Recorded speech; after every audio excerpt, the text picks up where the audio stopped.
Hello दोस्तों, नमस्कार। SM किसी चैनल में मैं आप सब लोगों का दिल से बहुत बहुत स्वागत करता हूं। यस दोस्तों, आज तो भाई लाल रंग में ही लिखना पड़ेगा। इतनी खराब हालत यहाँ पे हो गई मार्केट की, प्लस उसी के साथ साथ पोर्टफोलियो तो ना ही पूछे तो ठीक ही रहेगा। हर किसी के पोर्टफोलियो की तो आज के दिन लंका ही लग चुकी होगी। वैसे तो देखा गया तो हमें पहले से ही पता था कि भाई आज जब मार्केट खुलेगा, मार्केट के सामने भाई आज बहुत बड़ा बियर यहाँ पे खड़ा है जो बाजार को लाल रंग के साथ शुरुआत करवाएगा। एंड शायद से अंत भी मार्केट का वैसा हो सकता है। सो ये हमें पहले से ही क्यों पता था? यस, जो खबर यहाँ पे आई थी वो कल लेट नाइट को ही आई थी। अगर आपने हमारा आखिरी वीडियो देखा होगा उसमें वो अपडेट मैंने आप लोगों को बता दिया था, जहाँ से हमें हिंट पहले से ही मिला हुआ था। बट फिर भी जैसे मैं हमेशा सिखाता हूँ कि सुबह पहले हम चेक करेंगे भाई ग्लोबल लेवल के बाजार, बट वहाँ पे तो कंफर्मेशन ही मिल गया। मतलब खास करके पहले जापान का मार्केट हमने देखा 2% टूट गया, देन कोरिया के बाजार की लंका लग गई, ठीक है। एंड उसी के साथ साथ हमारा गिफ्ट निफ्टी भी लाल रंग में ही चल रहा था। तो यहाँ से तो भाई कंफर्मेशन मिल गया कि आज के दिन की शुरुआत तो भाई बियर वाले ज़बरदस्त गिरावट के साथ ही कराएंगे, और वैसे ही हुआ। सेंसेक्स की भी अगर बात करें तो गैप डाउन देखने को मिला, निफ्टी 50 की भी बात करें तो गैप डाउन देखने को मिला। बट कहानी में एक बहुत बड़ा ट्विस्ट आ गया। कौन सा? कि शुरुआत खराब हुई पर उसके बाद यस, बाजार चलते चलते आप देख सकते हो सडनली एकदम बीच में मतलब इतना जोरदार गिर गया कि मतलब क्या ही कहे। और ये सिर्फ हमारे मतलब बाजार में नहीं हुआ है, पूरे ग्लोबल मार्केट में ये चीज़ें यहाँ पे चल रही है। मतलब निफ्टी 50 अभी अगर हम देखेंगे 500 पॉइंट की गिरावट, 2-2.25% नीचे। सेंसेक्स लगभग 1500 पॉइंट की से ज़्यादा यहाँ पे टूट गया। और सेम वही चीज़, गैप डाउन एक्सपेक्ट किया था वो तो हुआ। एंड उसके बाद आप देख सकते हैं ड्यूरिंग द मार्केट ज़बरदस्त हमें गिरावट देखने को यहाँ पे मिल गई, ठीक है। और इस मतलब जैसे अभी मैंने कहा कि ये कोई हमारा प्रॉब्लम नहीं है, पूरे ग्लोबल मार्केट में ये चीज़ें देखने को मिल गई। डाउ का फ्यूचर आप देख सकते हैं, ये देखो कैसे एकदम नोज डाइव गिरावट देखने को मिल गई। डैक्स भी देख सकते हैं, जर्मनी का मार्केट में नोज डाइव। फुटसी की बात करें तो ये भी 1.5% से ज़्यादा टूट गया। फ्रांस के बाजार की बात करें, इनकी तो लंका ही लग गई, 2-2.25% यहाँ पे नीचे। यूरो की अगर बात कर ले तो ये भी 2-2.25% नीचे। मतलब क्या है कि ये जो भी घटना हुई ड्यूरिंग द मार्केट, ये जो गिरावट है, हाँ, ये कोई हमारा अकेले का इंटरनल प्रॉब्लम नहीं है, ये पूरे ग्लोबल लेवल पे ये चीज़ें होते हुए देखने को यहाँ पे मिली है। और ये ऐसा क्यों है उसी के बारे में हम यहाँ पे बात करने वाले हैं। मतलब आज के दिन जो ये बाजार गिरा है ना, वो 2 पार्ट्स में गिरा है। 2 पार्ट्स में मतलब पार्ट नंबर 1, ये शुरुआत में ये जो गिरावट थी वो उसके पीछे एक कारण है, रीज़न है। एंड यहाँ पे एक बहुत ही बड़ा रीज़न सामने आ गया भाई। तो इस प्रकार से बाजार यहाँ पे 2 पार्ट्स में गिरा है। एंड अगेन कह रहा हूँ कि एक कोई हमारा इंटरनल रीज़न नहीं, पूरे ग्लोबल मार्केट में इसी चीज़ के चलते हमें गिरावट देखने को यहाँ पे मिली है। सो पार्ट 1 की अगर बात कर ले, जो गैप डाउन हुआ है उसका रीज़न तो हमें पहले से ही पता है, जो मैंने ऑलरेडी आप लोगों को बताया था। कौन सा? कि यस, कि ईरान ने यहाँ पे 3 टैंकर्स के ऊपर अटैक कर दिया, जिसमें इंडिया बाउंड टैंकर भी हम लोगों को मतलब वेसल देखने को यहाँ पे मिल गई, ठीक है। उसमें से एक कतर की थी, एक सऊदी की थी। कतर ने तो अगेन इस चीज़ को लेके कंडेम भी किया। ये कल लेट नाइट ही मैंने आप लोगों को बताया था कि हॉर्मुज में हम कह सकते ईरान ने वापस ड्रोन अटैक स्टार्ट कर दिए। सो मतलब सारी चीज़ें नॉर्मल यहाँ पे चल रही थी, बट नहीं, वापस वही पुराना खेल स्टार्ट हो गया। और उससे हुआ क्या? गैस ऑयल के प्राइजेस जैसे शिप्स के ऊपर अटैक यहाँ पे होने लग गए, बढ़ना स्टार्ट हुई। ये अभी की बात नहीं है, ये यस्टरडे नाइट का मैं आप लोगों को स्क्रीनशॉट दिखा रहा हूँ। 3% तक ऑयल हम लोग को भागते हुए देखने को मिला था, जो एंड इसीलिए तो हिंट मिला था हमें कि आज के दिन तो भाई लंका लगने वाली है। काफ़ी लोगों ने कमेंट में भी लिखा था सर आज के दिन तो लग रहा है, मतलब आज मतलब यस्टरडे के हिसाब से अगर कहे तो कल, कि भाई भैंस तो यहाँ पे पानी में जाने वाली है। और वही चीज़ हम लोग को होते हुए देखने को मिली।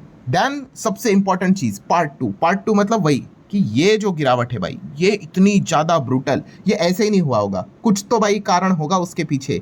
सो उसके पीछे मल्टीपल कारण से, बट हम यहाँ पे कह सकते हैं सबसे बड़ा कारण यही है कि अब इन्होंने एक दूसरे के ऊपर बड़े अटैक करना स्टार्ट कर दिए। ये दोस्तों अमेरिका की अगर बात कर ले तो अमेरिका ने भी ईरान के ऊपर जोरदार अटैक करना स्टार्ट कर दिए। खर्ग आइलैंड जो इनका है उसके ऊपर भी उन्होंने बड़े बड़े अटैक्स करना यहाँ पे स्टार्ट कर दिए। इनफैक्ट सबसे बड़ी चीज़ दोस्तों जो एक अभी के अटैक में हमें देखने को मिली है, जिस चीज़ के चलते बड़ा रिएक्शन नजर आ रहा है, वो है नाटो की ओर से। नाटो चीफ ने इस चीज़ का समर्थन किया है। कौन सा? कि यूएस ने जो है अटैक किया ईरान के ऊपर, तो उन्होंने बोला है कि एब्सोल्युटली नेसेसरी। सो पहली बार ऐसा हो रहा है दोस्तों कि नाटो ने अमेरिका का खुला समर्थन यहाँ पे किया है। तो क्या नाटो अब सिर्फ समर्थन करेगा कि एक्चुअल में इस वॉर में अमेरिका के साथ यहाँ पे एंटर करेगा?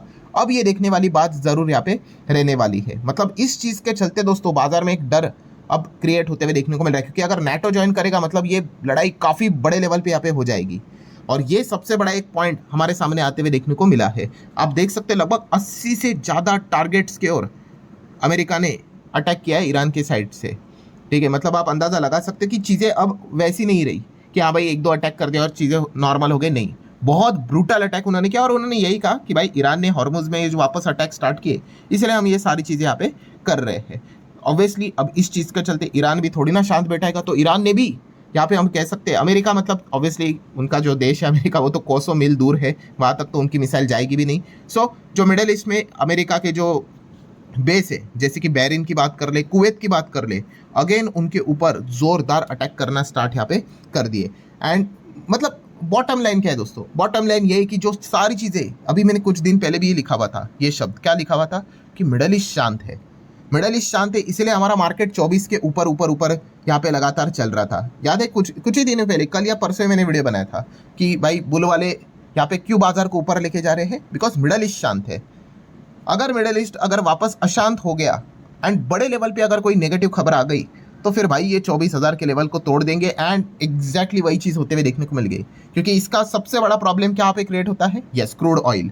ऑयल अभी हम यहाँ पे देखेंगे तो ऑयल तो मतलब वापस ऐसा लग रहा है भाई अब तो ये 80 को भी क्रॉस कर देगा, जिस रफ्तार से वो चल रहा है। WTI भी देखो 60 के रेंज में आया था, 60 मतलब 68 69 का रेंज, वापस 75 के आसपास। मर्बन क्रूड भी देख लीजिए, नेचुरल गैस, मतलब हर किसी को पता है भाई कि मिडल ईस्ट में अगर ये जंग अगर ऐसी अगर बढ़ती रही, चलती रही, तो भाई इससे तो भाई पोर्टफोलियो का तो भला होने वाला है नहीं।